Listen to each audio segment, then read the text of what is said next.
Should you feel the fear and do it anyway as a highly sensitive? Let's think about this. Like when we're born as little kids, or once you're like 2 or so and you're walking and you're going all about, you're so adventurous. You want to explore, you want to experience, you have to do things all the time outside your known and outside your comfort zone in order to learn and to grow. However, you hopefully have the safety of your parents, right? What's the first thing a kid does when there's a loud noise or something unusual or something new? They come running back to the parent, right? This is your safety. So then as teenagers, so many times we push ourselves into things that we maybe shouldn't in order to fit in order to be cool, in order to, just to like, oh yeah, I got this, no problem, especially when you grow up as a highly sensitive and not a high sensation seeker, right? It'd be interesting to hear high sensation seeking if that already is like very much the case as a teenager. I would think so. I'm not a high sensation highly sensitive. I always say, gosh, life is already so intense. I can't imagine jumping out of an airplane, right? But hey, some people experience more freedom than anything doing that. So if you're a high sensation seeker, this might not quite apply. I wonder if you push yourself into more things anyway. But I feel like this is one of the 30 things that I wish I would have known as a highly sensitive.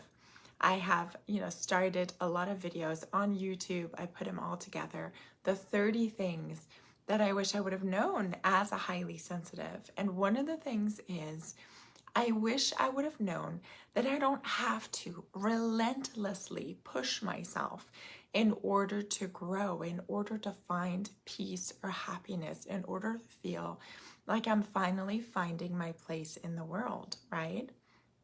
Because in my 20s and 30s, it was no longer about the peer group. For me, it was always about finding my partner, finding my other half, right? That's how I saw it. And for that, I was willing to give up everything. I was willing to give up myself. I didn't like my highly sensitive trait. I didn't even know that that was a thing. I just couldn't understand myself. So I wanted to play it cool. Oh yeah, no problem. I got this. I can do this. I can be this. Whatever you need, abandoning myself. So I feel like at that point I more like felt the fear of potentially losing this guy and then running away, running away from my own authentic truth in order to be whatever he needed me to be. So today we'll talk about 3 things about feeling the fear and doing it anyway.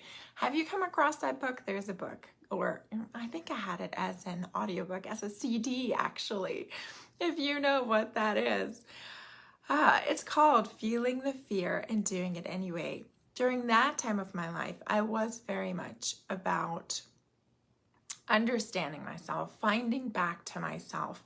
And I thought it was very interesting to hear from people of like, yeah, we all have fear about particular things, but once you kind of reach outside of that comfort zone, you do grow, you do expand.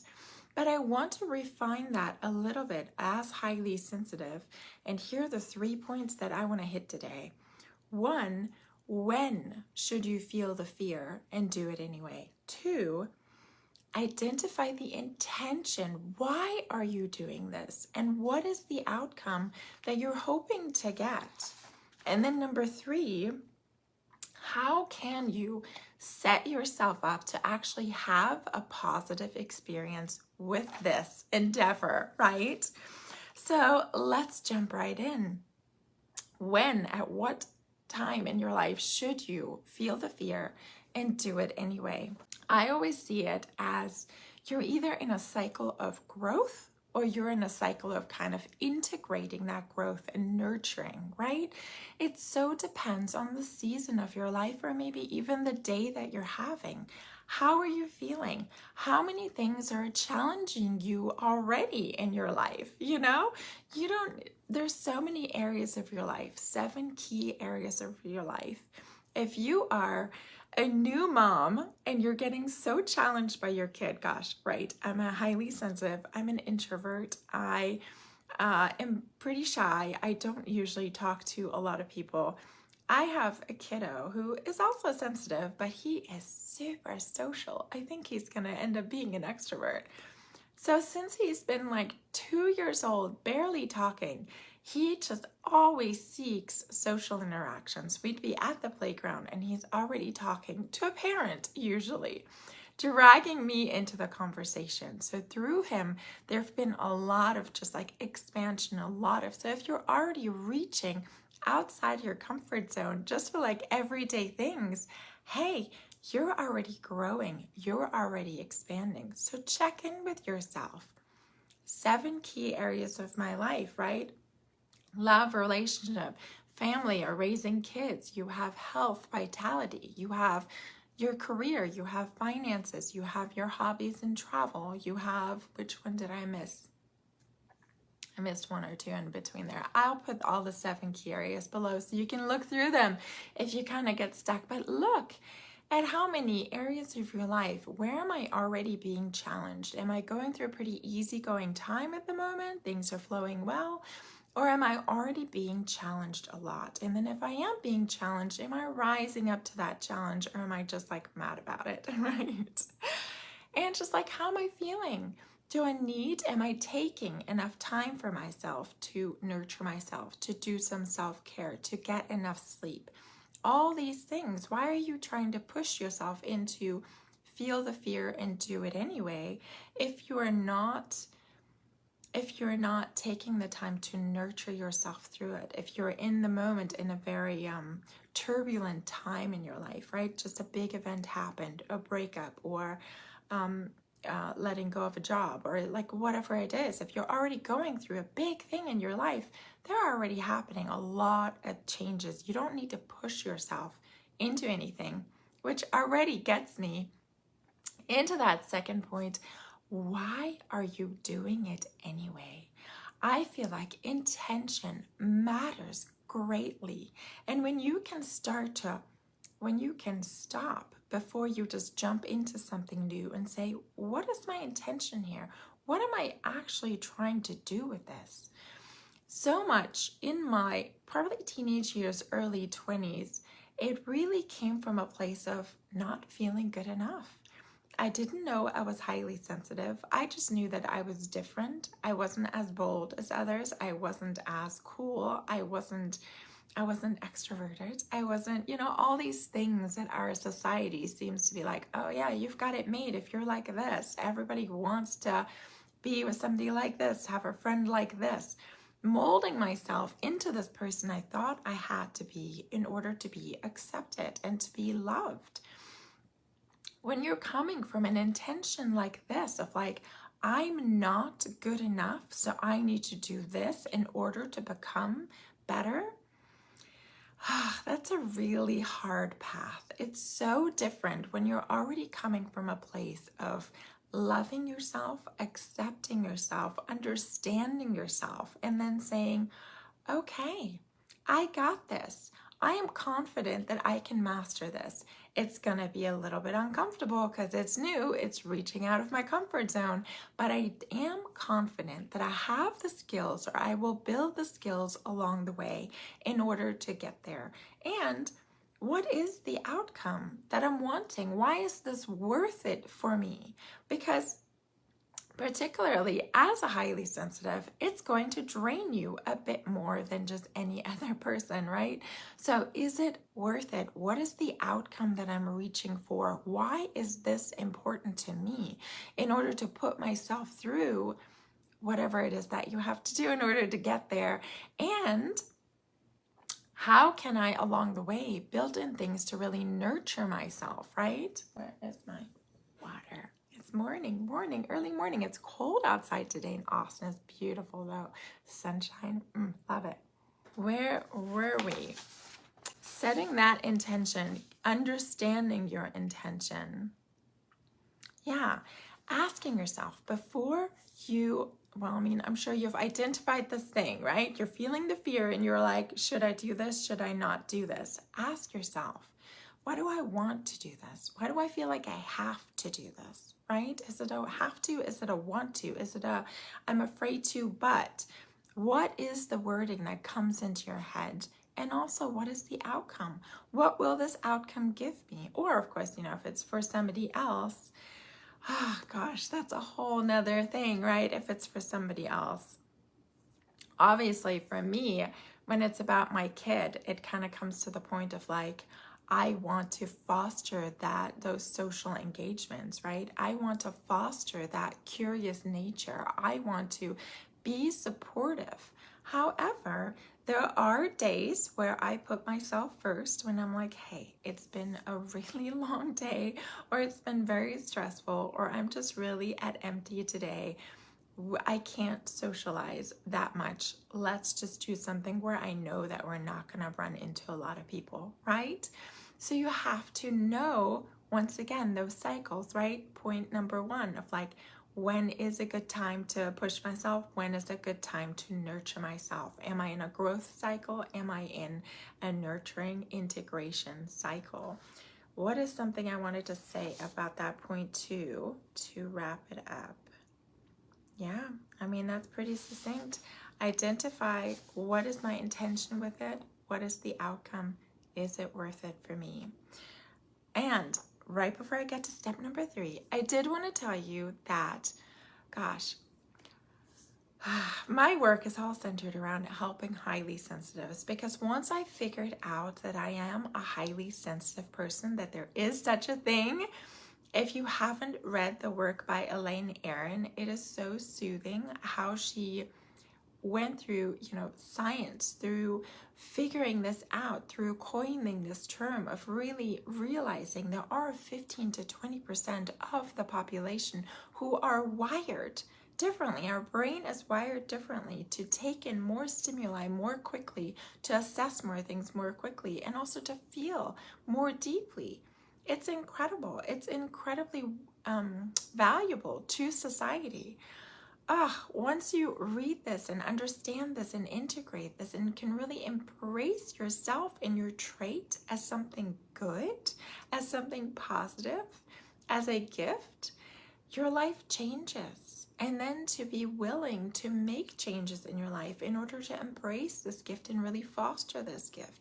How can I be good to myself so that then I can, gosh, I don't want to say get the most out of it, but it's like, how can I create a fulfilling life for myself when there are some challenges being highly sensitive, but there are also beautiful things? How can I lean into the beautiful things and nurture myself through the more challenging things? So I put together a quick guide for you, which is called the 3 things that every HSP needs to know in order to thrive, right? So it just gives you that basis, that little bit of an introduction of like, do you have these three things in place? Because it'll really help you to create a more fulfilling life for yourself. I'll put the link below. Check it out on my website, healingyouremotions.com/thrive. Now, let's get to our 3rd point. How can I set myself up for success, right? So I've decided, hey, I'm in a good place, right? I'm in a growth phase. I can totally take on this challenge. I have decided this is my intention behind it. This is why I'm going to challenge myself in this way. And this is the outcome, right? This is what I'm going to get. This is what the growth that I'm going to have. This is the confidence, right? Every time you reach outside your comfort zone, you build confidence. Brendan Burchard, one of my favorite speakers, he talks about the competence cycle, keeps on going in a loop. If you show yourself that you're competent in something, it feeds into your confidence. And then with more confidence, you then become more competent in things, right? In skills. And it just kind of loops around like this. You reach out a little bit, teach yourself a new skill, show yourself that you can do this, it feeds into your confidence. So incredibly important, right? Especially because as highly sensitives, a lot of times we have some work to do to build up that confidence because we feel so different, sometimes broken, right? As we're growing up in a society that is not so sensitive. So, point number 3. How can I set myself up to have the best experience? I've decided to do this thing. I know it's going to give me a great outcome. How can I ensure my success, right? I guess it comes down to the basics, right? I'm accepting myself as with my highly sensitive nature. So I know me pushing myself is going to look different than somebody else who is not highly sensitive pushing themselves. So if you're like alongside with somebody who's also going to do the same thing, like even just let's say running a marathon, right? You and a friend decide we're going to run a marathon and we're going to follow this program. And this person's not highly sensitive. I'm highly sensitive. Just get ready that during the training and leading up to this marathon, and even probably the marathon itself, gosh, I can't imagine. It sounds amazing when my clients talk about it, but I cannot imagine being in that big of a crowd. So anyway, the training, I would love the training part though. I do love being active. Even during the training though, remember that you have different needs than this other person. Where are you going to be running? Are you going to be running where there's a lot of noise, a lot of traffic, a lot of, what is along the way? Can you pick a path that's going to be more soothing for you, running by water or, anything like that? You might feel, you feel your body more intensely than people who are not highly sensitive. You might be more sore. You might feel more dragged down after a run, right? And if your friend goes, oh no, I wasn't really that sore. I didn't really feel that bad. And you're going, what's wrong with me? That's really what it comes down to, right? To get away from this feeling of what's wrong with me. Why am I not as strong as this other person? Why is my body reacting this way? Why is it so much harder for me? But when you accept that you're a highly sensitive and it's just going to feel different for you, more intense for you. But hey, therefore, as you're running alongside, in this beautiful forest or along this lake or along this path, or even when you're in the middle of the city, maybe along graffiti, who knows? Can you enjoy the beauty of it? Can you hear the birds singing? Can you feel the sunshine in your face? There are so many beautiful things along the way. Plus, once you have accomplished this big goal, oh my gosh, the feeling then that we feel is also more intense, right? So there is a payoff for us as well. It's just a good reminder to not compare yourself, particularly when the other person isn't highly sensitive, because it's going to feel different for you. And know what you need. What is it that you need in order to help yourself succeed at this task that you're setting out to, right? Is there more, like, let's say, gosh, public speaking, right? That was a tough one. Imagine having to be like somebody asks you, hey, can you speak in this room of 500 people? And you're going, okay, well, the outcome would be amazing. It probably really help my career.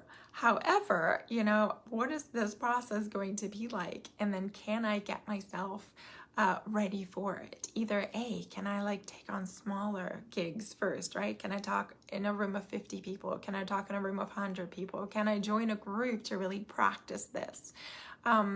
What do I need while I'm on stage? All these things, what do I need in order to feel good? Or if you're saying, absolutely not, that sounds completely terrifying to me. But by saying no to the good, you can say yes to the great, right? Say no to the good, say yes to the great. Oh no, this is not really something that I aspire to. This might even get my career off into a path that I don't want to be going. I want to be going more into that direction, right? Knowing what the intention is, even if it's a great opportunity for anyone else, it might not be for you. It might not be fitting in the moment. Knowing what you need. What do you need before the event? What do you need during the event? What do you need in order to feel safe? What do you need in order to feel like you can handle this, you can master this, right? We talk a lot about even just daily cycles of getting enough rest, of nurturing yourself enough, of putting in 5-minute mood changers during the day just to get your nervous system to calm back down. That's another great one. But for taking on any kind of challenge, check in with yourself that you know how to regulate your own nervous system so that when you get to a point where you're like, in fear, in anxiety, in like, oh my God, what did I do? Why did I just sign up for this? This is ridiculous. You can calm your nervous system back down. You can remember your why and why you took this challenge on to begin with.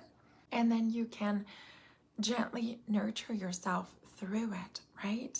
And then hopefully also have set yourself some kind of like reward at the end of it. Like, oh, I'm going to get like 2 hours of downtime just for myself after this difficult task that I just managed. Yes, and then of course, like we said, am I in a growth cycle? Am I in a day where I'm feeling good? Granted, if you signed up for some kind of event or speech or whatever that is on a particular day, you can't wake up the morning of and say like, yeah, I'm not feeling good today. That's when it comes into the practice of how can I shift myself into, purposely shift myself into a mood where I'm like, yeah, let's go get them. Don't you love that mood? I love that mood. It's my favorite. And for a while, I was chasing it. I was chasing that mood where you're so inspired and you're so ready to take it on. It's like horses couldn't hold you back, right? You're just like, yes, let's go for it. I want this. I know that I can do this. Let's go for it. When you figure out how to intentionally put yourself into that space, the world opens up to you. That was really my biggest goal over the last, 15, 20 years of journaling, of like shaping and molding myself into not a different being, but shaping and molding myself into actually authentically being myself and then bringing this out, right? If I can be in that state on purpose, God, there's so many things that become possible from there. It's such a beautiful journey. It is challenging at times, but it is so worth it. And it all begins with the desire to accept yourself for who you are, for, yes, playing to your strengths, for understanding your weaknesses, but really for understanding what you desire and knowing that it's all possible. And then just following the crumbs along the way, right? What else do we need? Yeah, I would say we have hit. Oh, my kitty cat is jumping in my lap. Here, this is Miss Isabel. Say good morning, Miss Isabel. Very cuddly, cozy cat. So yes, to sum all this up, this was one of the 30 things that I wish that I would have known as a highly sensitive, that I don't have to relentlessly push myself into doing things that are uncomfortable for me, right? Some people believe in that. Gosh, I wish I could think of the book right now that I was listening to for a while and then I just couldn't. It's like sometimes I admire people for how brave and bold they are. Like I think this one was written by a Marine. But then it comes to a point as a highly sensitive where I just find it ridiculous. Because it's like every day is like a crazy pushing myself to do things that I don't want to do. And that for me, after a while, just becomes into like, is that fulfilling for you? Like truly fulfilling? I mean, yes, it builds confidence and I'm sure it gives you a lot of opportunities in life, but is it truly fulfilling for you? That's what it comes down to, right? What kind of life do you want to live? But to come back to the point, should I relentlessly push myself as a highly sensitive? I would say no. Figure out the intention, figure out the cycle if you're in a growth or a nurturing cycle, and really figure out, am I doing this because I don't feel good enough? I feel like I need to change? Or am I doing this in order to lovingly expand upon who I'm already being in this life? Is it coming from a place of accepting myself and wanting to reach out and explore? I would love to hear your thoughts on this, and I'll see you tomorrow with another one of these 30 things that I wish I would have known earlier in my life as a highly sensitive.